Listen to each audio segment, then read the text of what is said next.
Per què és important col·locar morters en les llacunes? És important, primer, perquè ens consolida la resta de superfície original. Quan hi ha un forat dintre d'una paret, sabem que és un bon lloc on s'introdueixen insectes, on s'introdueix la pols.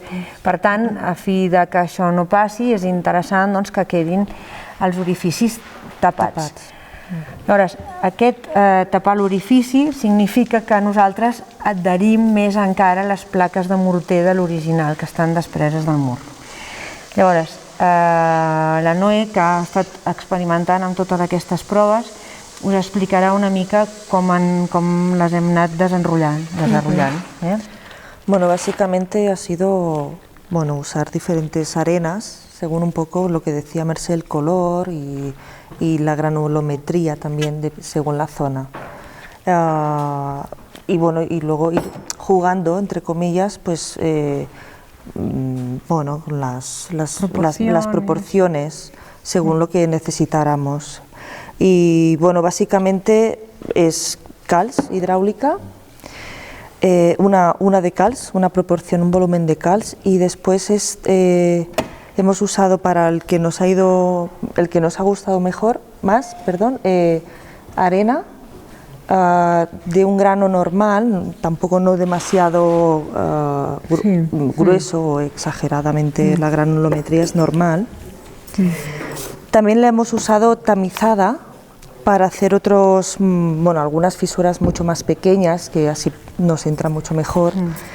También hemos usado tosca, y según en la zona, porque veíamos que el original tenía aquellas manchitas, piquitas, yo le digo piquitas negras, pues hemos usado un polvo de mármol de color negro. El marbre.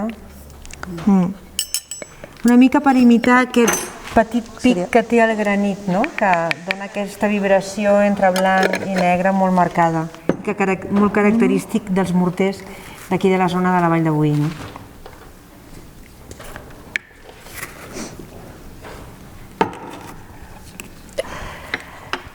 Tosca. La tosca és una pedra volcànica triturada que li dona una mica també, per una banda, aquest color més gris, que també ens ajuda amb la cosa cromàtica del morter, però que a més enforteix molt el morter, és a dir, que en combinació amb la calç hidràulica fa que el morter realment sigui un morter fort que s'adhereixi bé. Y bueno, esto luego consistiría en mezclarlo bien en seco, que quede todo bien mezclado.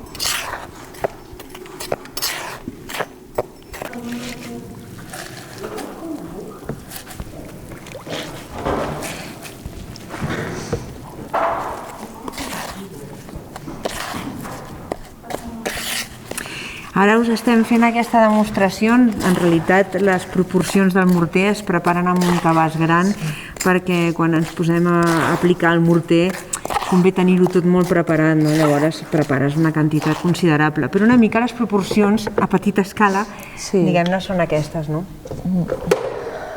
Y bueno, ya tendríamos el mortero, luego necesitaríamos que la superficie estuviera limpia de polvo.